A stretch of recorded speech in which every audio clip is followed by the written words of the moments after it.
There is a current trend in social media fitness telling people that we don't really benefit from higher reps. There's no point to it.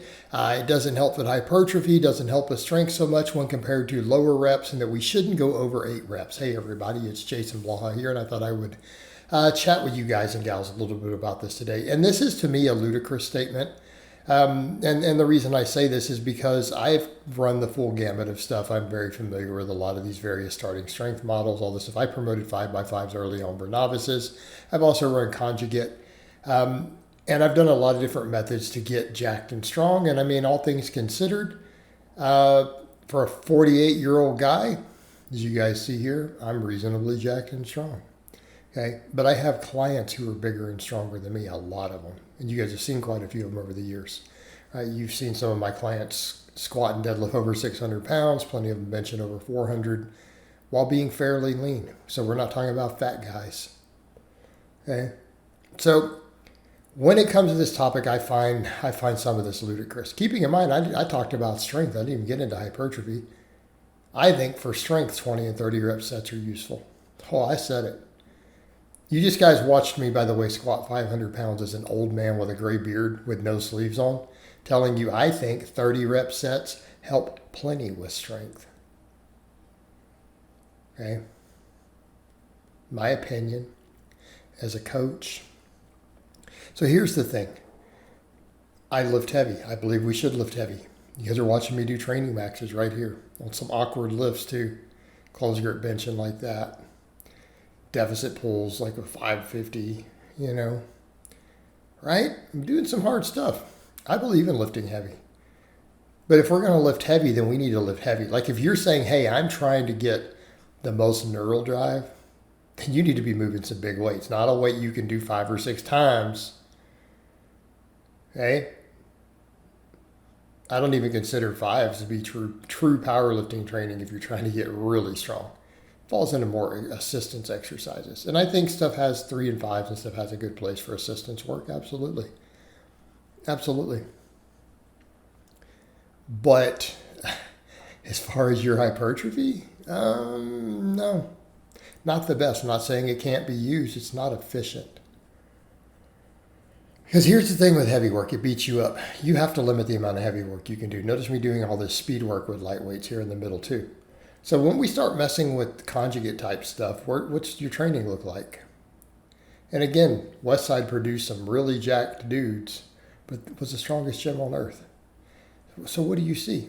You see max work, truly heavy max work, about 5% of the training, a little bit of assistance work in the rep work sometimes.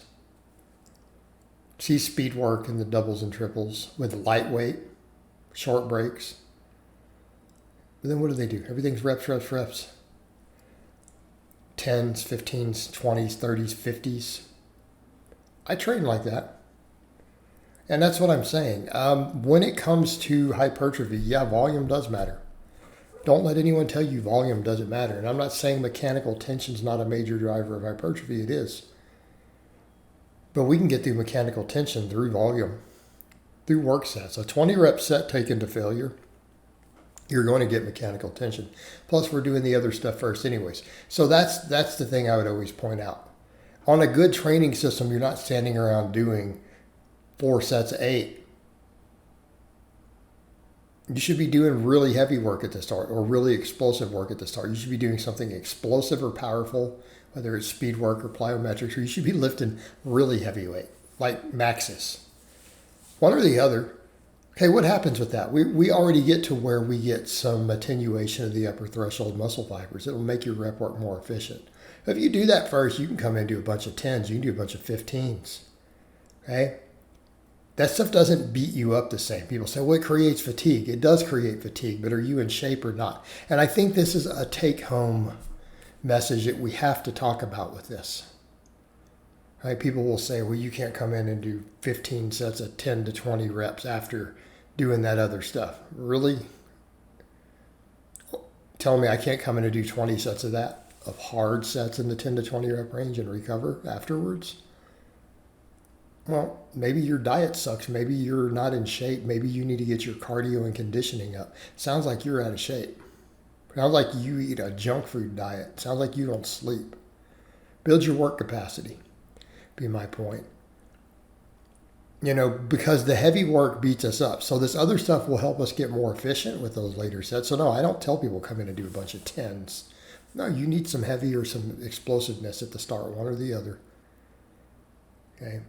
Don't say both, because we usually want to split these dynamics up. All right.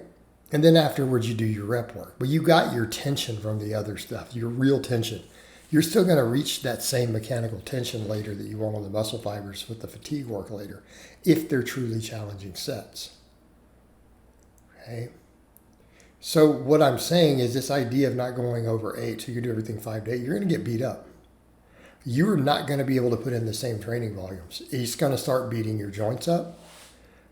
It's going to beat you into the ground. And I'm saying as someone who's done this, I've done programs where I ran 10 heavy triples. It starts to beat you up. You know what doesn't beat you up? Doing a max and then doing a bunch of 10, 20, and 30 rep sets afterwards. That doesn't beat you up the same because your max work is so limited. So again, it's low enough volume. The heavy work is kept very, very low volume. And the heavier it is, the more neural drive you get. So people can argue all they want about, 3 sets of 5. Okay, fine. For a novice, is that going to give you the same neural drive training that ramping to a max does? Going 460, 480, 500. 500 was your max. Done. All of that counted, by the way. Those are above 90%, those other 2 reps. They have an enormous max effort training response by themselves. Okay? Understand this? You're getting that already. You guys start doing tons and tons of 5s and 6s and stuff that are really heavy, it will beat you up.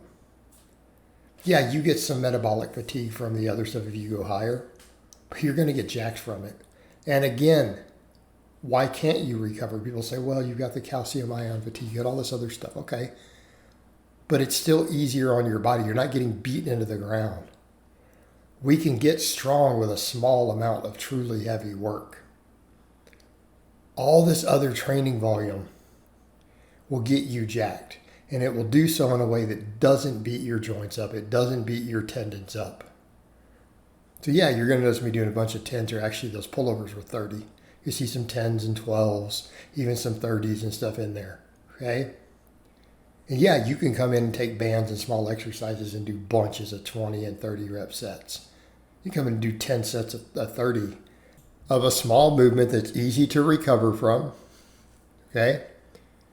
A small movement that's easy to recover from, and it will grow. And if it's truly a weak link, you will get stronger from it. You will get bigger and stronger if it's limiting your lift. So if it's your triceps and they're limiting your bench press will go up from doing it. I've seen it. I've observed it. So this idea that this doesn't work or that it's useless or worthless, absolutely insane. Not based on the real world. This is a bunch of small children, most of them, making up nonsense, who've never coached anyone, have never done anything except use a little bit of trim.